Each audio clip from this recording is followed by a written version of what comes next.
Opel Corsa E servis reset. Kontağı açıyoruz. Oil change diyor. Kapatıyoruz. Frene basıyoruz. Kontağı açıyoruz. Menü tuşundan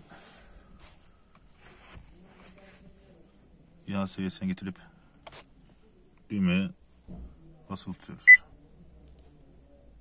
%100 oldu. Şu an sıfırlandı. Kapatıyoruz. Tekrar açıyoruz. %100 diyor.